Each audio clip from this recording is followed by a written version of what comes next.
नमस्कार विद्यार्थियों, आज हम पुनः उपस्थित हुए हैं ऑनलाइन क्लास में।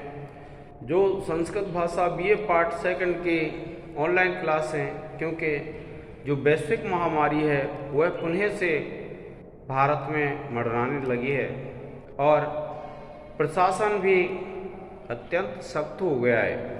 और जब प्रशासन सख्त हो गया है विद्यार्थियों, तो पुनः महाविद्यालय के द्वारा ऐसी व्यवस्था की गई है जिससे जो परीक्षा उपयोगी प्रश्न हैं विद्यार्थियों के लिए वह उपलब्ध कराए जा सकें और उन प्रश्नों के आधार पर आप परीक्षा में अच्छे अच्छे अंक प्राप्त कर सकें। तो आज हम जो पढ़ रहे हैं वह क्या पढ़ रहे हैं? बीए पार्ट सेकंड का द्वितीय प्रश्न पत्र। और दूसरा जो प्रश्न पत्र है उसका नाम है विद्यार्थियों, क्या नाम है उसका? उसका नाम है नाटक, छंद, अलंकार एवं संस्कृत साहित्य का इतिहास। अब ये जो प्रश्न पत्र है आपका, इसमें एक पुस्तक है जिसका नाम है अभिज्ञान शाकुंतलम। अभिज्ञान शाकुंतलम। और दूसरे हैं विद्यार्थियों छंद।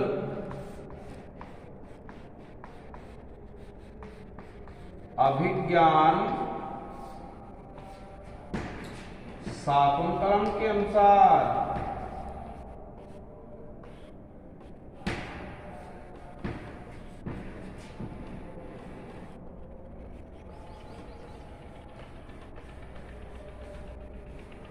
क्या है विद्यार्थियों? इसके बाद क्या है? छंद हैं, और वो भी किसके अनुसार हैं? अभिज्ञान शाकुंतलम के अनुसार। और देखिए फिर तीसरा जो टॉपिक है वह अलंकार। ये काव्य दीपिका है एक,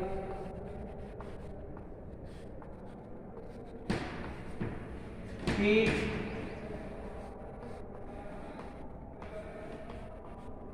अष्टम शिखा के अनुसार, ये किसके अनुसार है विद्यार्थियों? कि अष्टम शिखा है, उस अष्टम शिखा के अनुसार है। तो ये जो है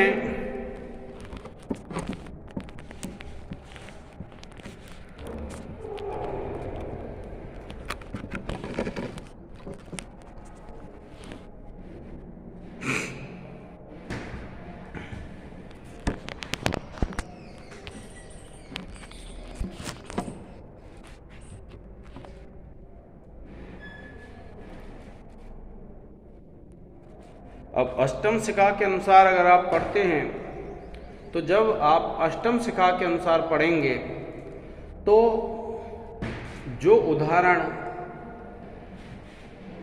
जो लक्षण आपकी उस पुस्तक में दिए गए हैं वही लक्षण और उदाहरण आपको उस पुस्तक में देने हैं। फिर उसके बाद चौथा जो बिंदु है इसमें वह है संस्कृत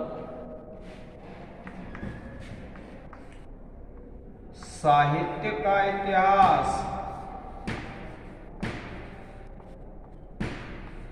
क्या है विद्यार्थियों? संस्कृत साहित्य का इतिहास। और पांचवा जो बिंदु है वह है अनुवाद। कौन सा है? अनुवाद। ये है। अब आपको यह तो पता चल चुका है कि जो पेपर है जैसे पहले आता रहा है और मैंने आपसे जिस प्रकार से हल करवाए हैं उसी प्रकार का पेपर आएगा 100 नंबर का। और उस 100 नंबर के प्रश्न पत्र में विद्यार्थियों आपको हल कितना करना है? 60 नंबर। यानी पेपर आएगा 100 अंक और आपको हल करने हैं 60। 40% अंक आपको विश्वविद्यालय के द्वारा प्रदान किए जाएंगे।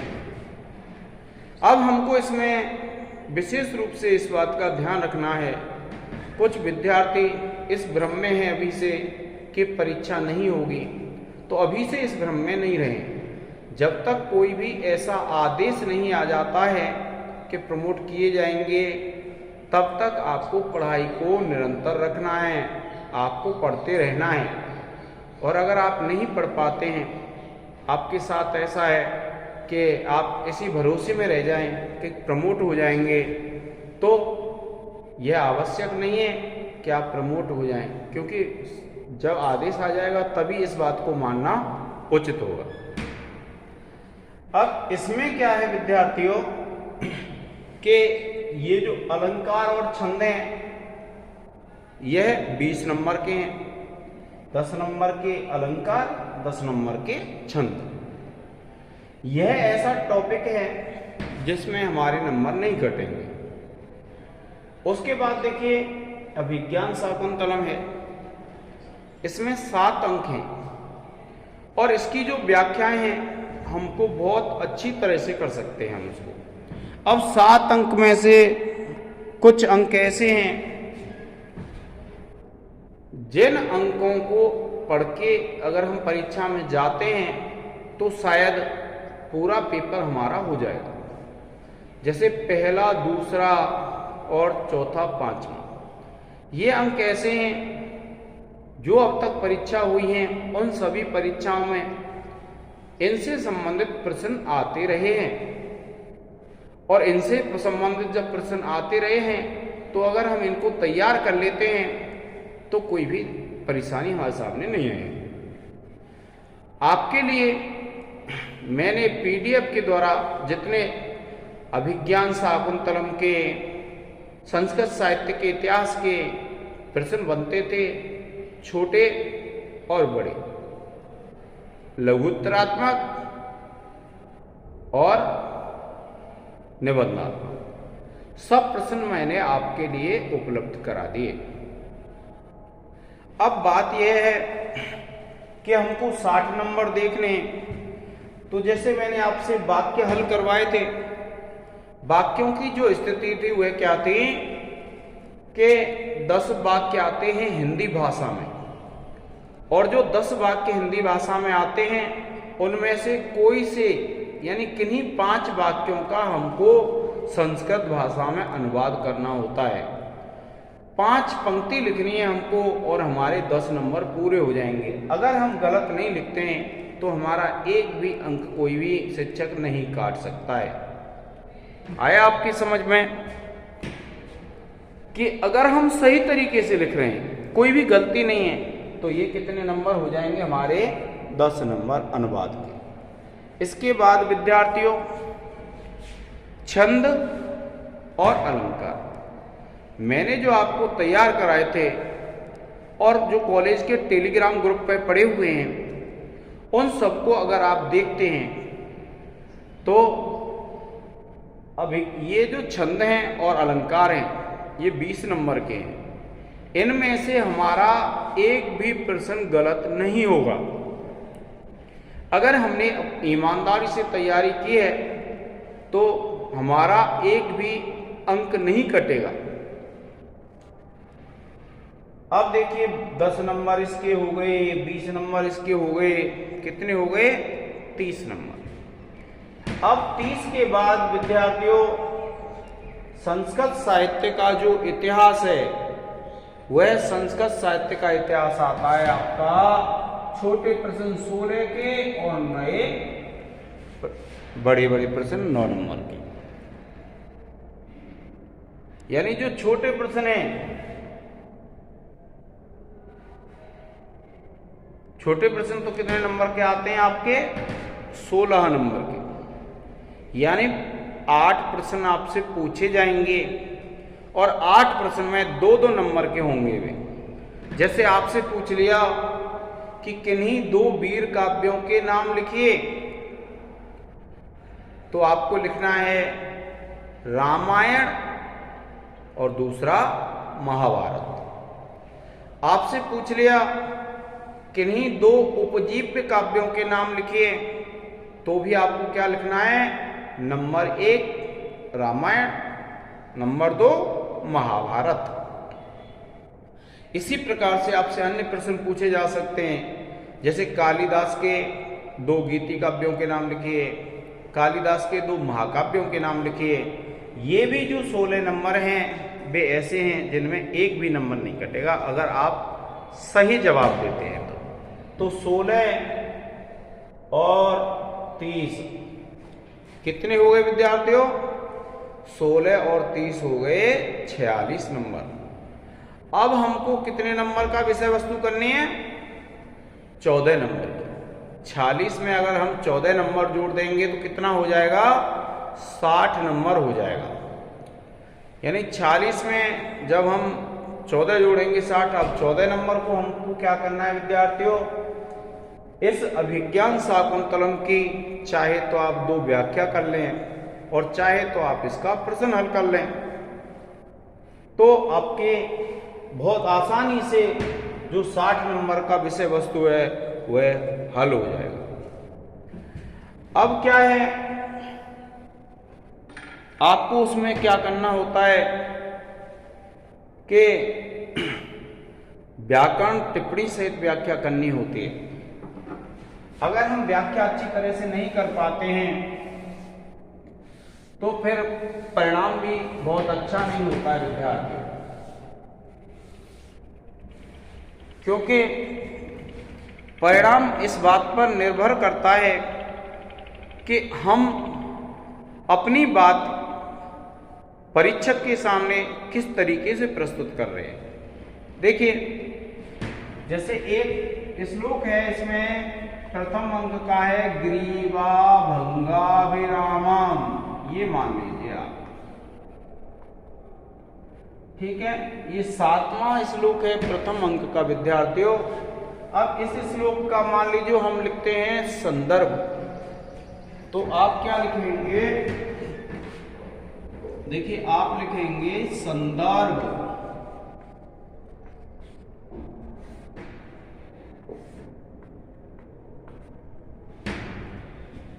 यह विवरण चिन्ह लगा देंगे और इसके बाद इसके सामने वाली जो लाइन है उसको हम पूरा खाली छोड़ देंगे विद्यार्थियों। फिर आप यहां से लिखेंगे प्रस्तुत पद्य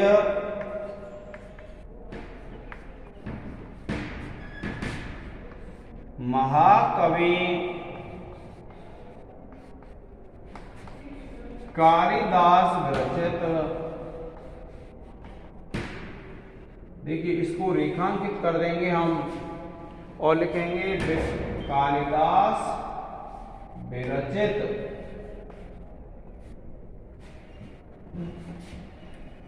क्या लिख देंगे, कालिदास विरचित।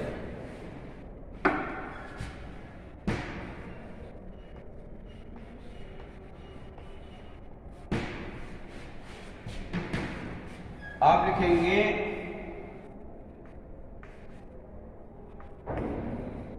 अभिज्ञान शाकुंतलम नाटक से अवतरित है,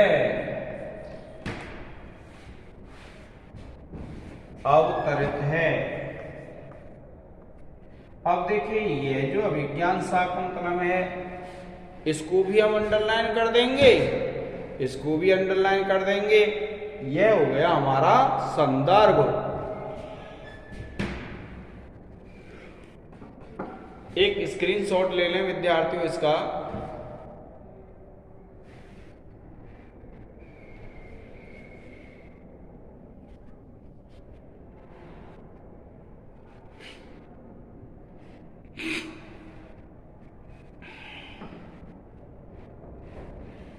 अब देखिए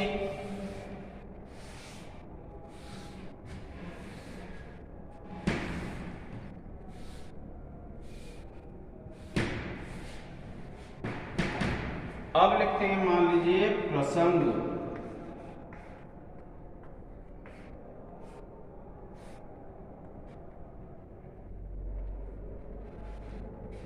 जब आप प्रसंग लिखेंगे तो फिर क्या होगा विद्यार्थियों, इसके सामने की जो पंक्ति है आप उसको खाली छोड़ देंगे। और जब आप खाली छोड़ देंगे तो फिर आप यहां से लिखना शुरू करेंगे। आप लिखेंगे इस पद्य में, क्या लिखेंगे, इस पद्य में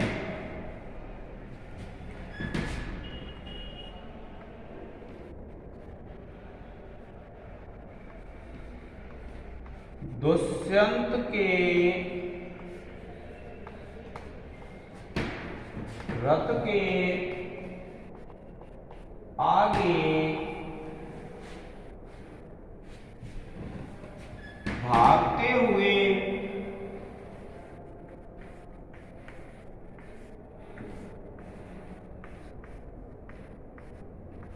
मृग का वर्णन करते हुए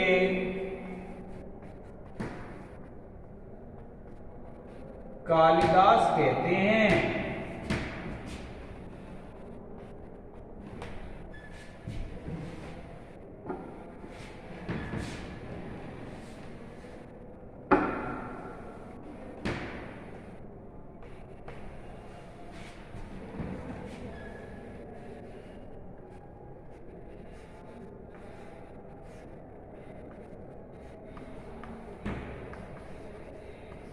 और ड्रेस कर देंगे।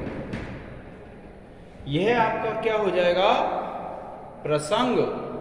आप इसका एक स्क्रीनशॉट ले लीजिए विद्यार्थियों।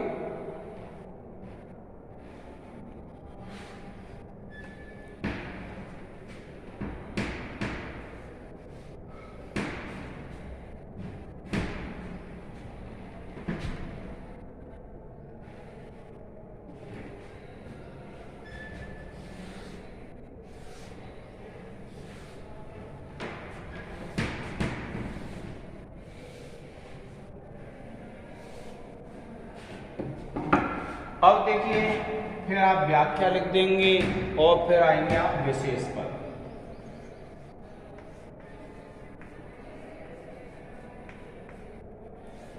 व्याख्या में विद्यार्थियों आपको क्या करना है, पहले तो आपको उसका अनुवाद लिख देना है। किसका अनुवाद, यह जो श्लोक है 7वें नंबर का श्लोक है, ये प्रथम अंक का।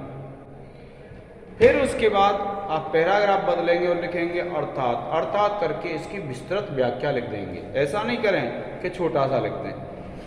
अब देखिए, जब हम इसको देखते हैं, कौन से को, ये जो श्लोक है पद्य, तो इसमें आप सबसे पहले छंद लिखेंगे, श्रद्धा छंद है विद्यार्थियों। आप लिखेंगे, इसको लाइन को खाली छोड़ देंगे, यहां से लिखना शुरू करेंगे आप। नंबर 1 आप लिखेंगे, इस पद्य में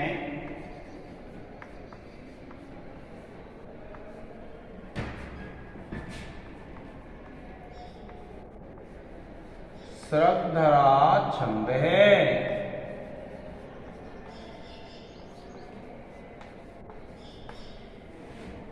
यह पहला। अब देखिए, जब आप देखते हैं, इस श्लोक पढ़ते हैं तो आपको पता चलता है कि जो मृग भाग रहा है रथ के सामने शिकार के भय से, उस मृग के स्वभाव का वर्णन है। और जहां पर स्वभाव का वर्णन होता है, जहां पर स्वभाव का चित्रण होता है, वहां पर विद्यार्थियों स्वभावोक्ति अलंकार होता है। तो देखिए, दूसरा आप लिखेंगे, ये जो बिंदु है एक सीध में होने चाहिए जिससे सुंदर लगे। फिर आप दूसरे बिंदु में लिख लेंगे, इस पद्य में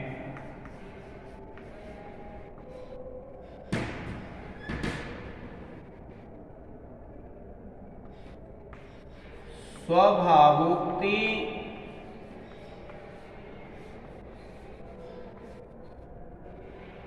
इसको रेखांकित कर देंगे।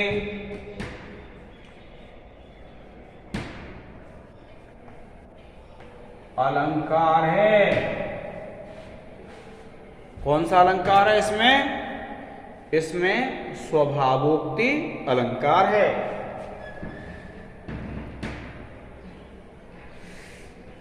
फिर देखिए तीसरा। अब तीसरा जब देखते हैं तो देखिए इस पद्य में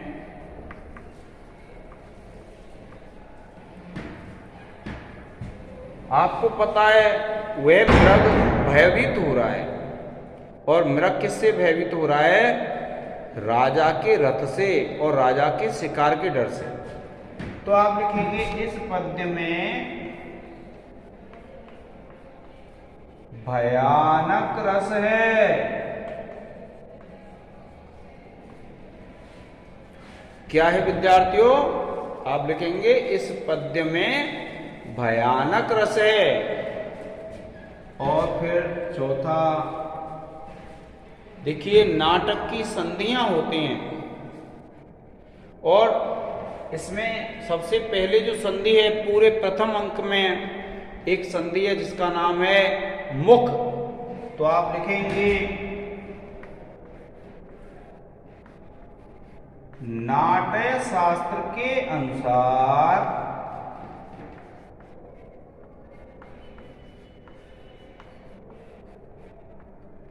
नाट्य शास्त्र के अनुसार इस पद्य में मुख संधि है।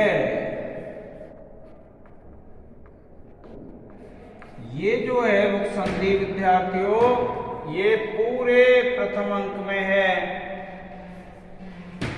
और जो दूसरा अंक है उसमें प्रतिमुख संधि है। अब देखिए फिर आपको पता है कि जो महाकवि हैं कालिदास वह वैदर्भी रीति के कवि हैं। तो आप देखिए आप लिखेंगे वैदर्भी संदर्भे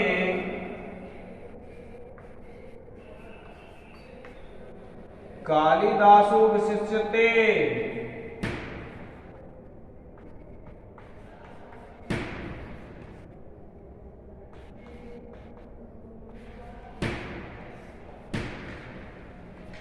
वैदर्भी रीति संदर्भे कालिदासो विशिष्यते। आप लिखेंगे इस उक्ति के अनुसार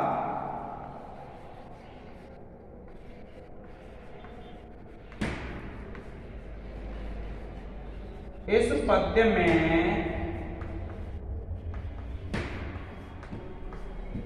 वैदर्भी रीति है।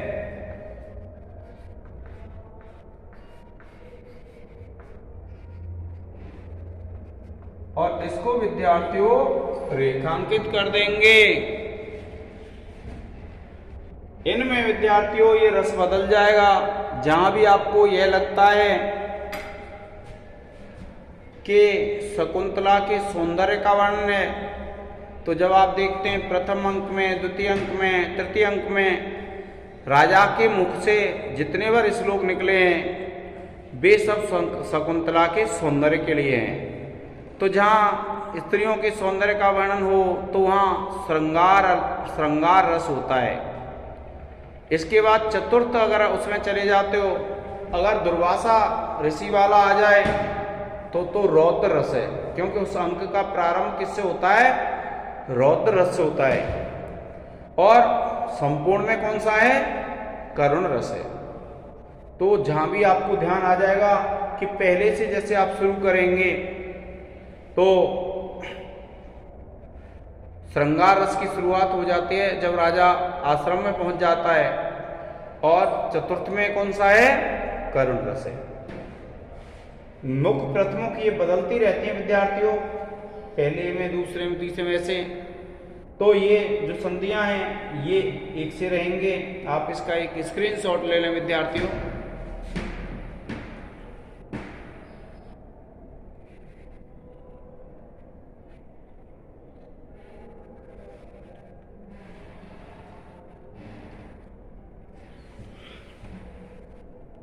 ठीक है विद्यार्थियों, आज के इस लेक्चर में इतना ही। धन्यवाद। जय हिंद, जय भारत।